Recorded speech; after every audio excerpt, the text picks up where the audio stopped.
Hello लोगोफोर, नै आंना गारिया मा अबस्था जाखो नोंथांमोनहा नायलांदो आरो खोनासंलांदो मा बेमार जादों। दा नै बेमारा गोगोमानो जादों, गुगालांसिगोन गुरलाबा गांलाबनो। नै दा नेगासिनो आं दसे। दा आङो सिभिल हस्पिटालाव लाबोदों, बेमाराबो गोगोमानो जाखादों।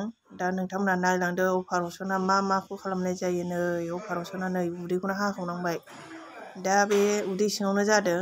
दा मानि थाखाय जादों होनोबा नोंथांमोनहा खोनासंबानो जाबाय। बेवहाय माने आङो बे गारिखौ न' सिङाव दोन्दोंमोन आरोना, मोनसे न' गुदामाव सोनानै दोन्दोंमोन बे गारिखौ। ओमफ्राय दाना एन्जर बिमाया हाबनानै बे गारि सिङाव थारखौ अरस'ला जोबनानै बिला अरस'ला जोबनानै बाहा लानानै फिसा जानानै थादों आरोना एन्जरा। ओमफ्राय दा बिनि थाखायनो गारिया खारा जानानै आङो हस्पिटालाव लाबोनांदों। दा बहुद थाखा थांसिगोन आरोना लोगोफोर, गांलाब गुगालांसिगोन। दा उफाय गैया, बे नङाबानो सोरांबानो बेसो दैथिङो आंखौ, जेराव मेराव थांनो गोसोबानो थांनो होनो हायो। दा नायाबाबो जाया आरोना, मानसियाबो जेरै बोरायबा बुरिबा बेमाराव गोलैयो बिसोरबो बिदिनो जाबाय। मानसिखौबो जेरै डाक्टारनाव लांनांगौ बेखौबो लाबोनांगौ जाबाय लोगोफोर, मा खालामनो। दा अपारेसन खालामगासिनो नै डक्टरफ्रा, सिभिल हस्पिटालाव लाबोदां।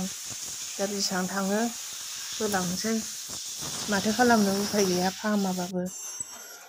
आसुरित, नै थेर बेथेर खालामजोबखादोंलै, थार जला जोबखादों, मेगन थेगन जोंला, अरबो जोंला माबो जोंला, सिथारबो जाला